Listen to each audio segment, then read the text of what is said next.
And welcome to Ready, Set, Jets. Every week, we take a deep dive into the most recent Jets press conferences and analyze every word, every pause, every hidden message. And for that, we turn to a 10-year NFL vet, former Jets quarterback and analyst on Jets Late Night, Jay Fiedler. Jay, you ready to enter your 21-day practice window right now? I'm ready to go. I started up our little winter passing clinics with our young guys, so I'm getting myself back in shape as we go. Hey man, I bet the footwork and the arm strength is still there, and you can build off of that. That's something to work towards. Obviously, the big story this week is Aaron Rodgers returning to practice less than 3 months after getting surgery for an Achilles tear. The dream of him playing this season is alive, but Rodgers says it really depends on whether or not only his health, but his team's playoff chances. Coach Saleh was asked if he expects to activate him at the end of this 21-day practice window. We're not there yet because there's still, he's like a lot of guys coming off. They're usually not ready to play football. There's still a little bit of health concern there. And so, you use these 21-day windows to see where they're at. So we're so far away from that. But like I said, the mindset for this is more of a progression in his rehab. And like I said, he's been cleared for functional football activity. He's not cleared to fully play football. He's giving straight answers here. Listen, Rodgers has teased the Jets so much, it just feels like Lucy getting ready to pull the football away from Charlie Brown. So when you combine Aaron Rodgers' statements along with, Robert Saleh's statements, where does it point you towards? Well, look, I think Robert Saleh is being very realistic about what's going on. Being ready to play scripted football, where you know exactly where you're moving and what you're doing, and you're dropping back, and there's no one rushing you, and being ready to play instinctual football is a lot different. So, while he could go out and practice and, take some drops and make the throws, and we've seen him do that very comfortably, it's a big step to go from there to be able to react on the field, and especially with that type of injury, react fast and make those movements. On the flip side, Aaron has been teasing all year that, he wants to come back in a couple weeks, mid-December. But I think lately he's kind of pulled back a little bit on that, giving himself some out, talking about, combining both his health and where the team is for the playoff run. I mean, at least he's being honest. I mean, this losing streak has an effect on the team right now, and it has the effect on the team for the future. But what effect does Rodgers' return have on the quarterback room? We'll dive into that answer when Ready, Set, Jets comes back. Welcome back to Ready, Set, Jets. Here's what we do know. We do know that Aaron Rodgers won't be starting this week because that role, once again, goes to Tim Boyle, Rodgers' one-time backup in Green Bay, and now for another week, thrust into the starting role for the Jets. Boyle was asked if Aaron's return impacts his preparation for Sunday. Aaron keeps me loose. I've known him for a while. We're good friends at this point. He knows kind of when to sense my energy and kind of when to keep it light with me. But I think the cool thing about Aaron is he brings so much wisdom and perspective to the quarterback room. Trevor obviously has been around for a while, and Zach's played his fair share of football too. But, Aaron going into, 40 years old, he looks great, by the way. He looks great. I know his birthday is coming up, but he just brings so much wisdom and confidence. He asks the tough questions in the quarterback room, just trying to make me think the next level, which I really appreciate. I don't know if it's because he's had a week to talk to the media or whatever, but Tim Boyle just seems more comfortable right now. I think the real question is, how does having a veteran and a team leader in the quarterback room affect the quarterback process? Yeah, well, I think anytime you have another voice that's been there, that's done that, especially of the caliber of Aaron Rodgers, four-time MVP in the NFL, someone who's done it for almost 2 decades now. It's great to have that, and especially when that guy's willing to really step in and be another coach in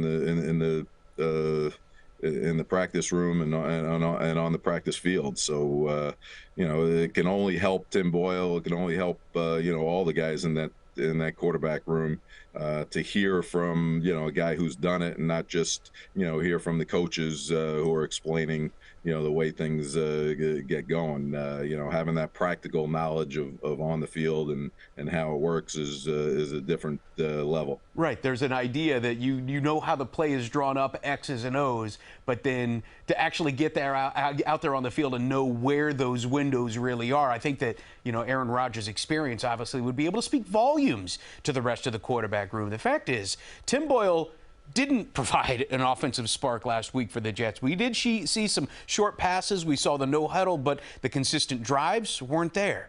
He was asked what he needs to improve on for Sunday. Yeah, I think building on, I think that fourth quarter, I think, obviously the score is not what we wanted, but I think we were moving the ball and we were finding completions. We were no huddle and guys were catching the ball. I was seeing it well, and I think that's something to build on, just, continuing to get completions. But, I want to see us run the ball well. I want to see us, take some shots. I mean, it's going to be a fun one. They have a really good defense, the Falcons, but I think continuing to just build on the run game and just getting the ball out of my hands and getting into the playmakers' hands just so they can make a move or two. Okay, the one statement was from the Lou Holtz playbook, because the Falcons do not have a really good defense. They have the fifth lowest sack rate in the entire NFL. Do you get the sense now that because of that, and they've got another week under their belt, that Tim Boyle is kind of asking for the training wheels to be taken off of this offense right now? Well, look, I'm not so sure he's asking for training wheels to come off.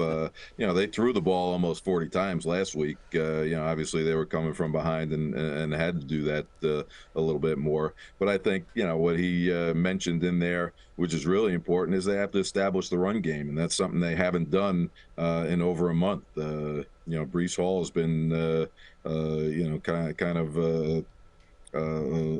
where has he been for a little while? You haven't seen him put up the production that you expect out of him, and that we've seen early in the year and early in the year last year before the injury. So establishing that run game is so important for a guy like Tim Boyle, that he could play off of that with some play action, push the ball downfield. Right now they're not getting any downfield throws off a drop back, so they got to establish the play action, and you can't do that without establishing the run first. And anybody that watches Jets late night with you, Jay, will recognize that the key to getting that going is getting the fullback out there and getting those lead blocks, impact, separate from the defender, and seeing Breece Hall in open space. All right, we are back to hear what Coach sees as the message players should receive from the return of Aaron Rodgers. That's next on Ready, Set, Jets. Well, Rodgers' return to the practice field is certainly a huge step in his recovery, but it also sends a clear message to the rest of the team that he's willing to do whatever it takes to get back on the field. Coach Saleh was asked to clarify what young players need to take from Rodgers coming back. No, I think if I'm a young guy and I'm watching them, I think it's I'd grab hold of that subliminal message. That unspoken word of here's an older man who has nothing to prove. He's already going to the Hall of Fame, and a man who's sacrificing so much of his body, so much of his bank account, so much of everything for an organization because he loves the game of football. And at the end of the day, we are playing a kid's game at a king's ransom, and I think he embodies that. I mean, he's right. I mean, he's got nothing to prove. He's got everything to lose. He's backed by sheer will and determination. So when you see guys coming back like that, could that actually provide more motivation than anything a coach can say on the sidelines?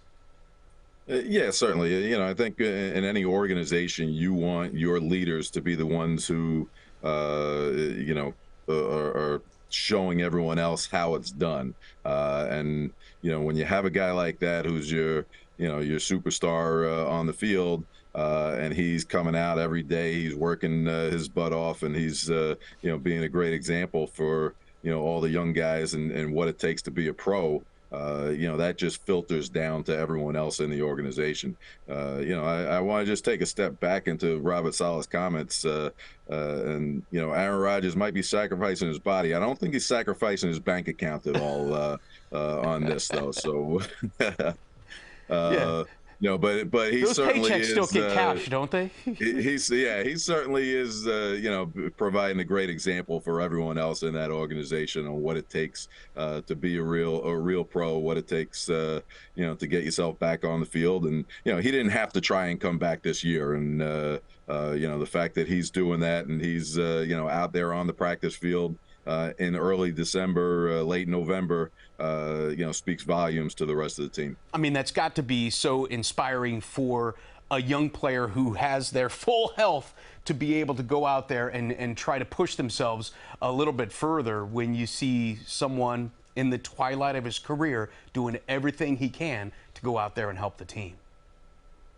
Absolutely. There's no doubt. Like I said, every organization, you pay your people the highest amount to be leaders, to set the tone for the organization, not just for the production on the field, but how that filters out to the rest of the organization. Yeah. And the Jets have the right guy there to do that. Hopefully we'll see him back on the field sometime soon. Well, we'll find out if the team can rise to the occasion and get a win as they welcome the Atlanta Falcons to MetLife Stadium Sunday at 1 o'clock. And, of course, Otis Livingston will be there talking to the players, and you can see Jay breaking down the game film on Jets Late Night coming your way Sunday night after the late news. And, of course, every week we'll be here to break it all down on Ready, Set, Jets. Thanks for watching.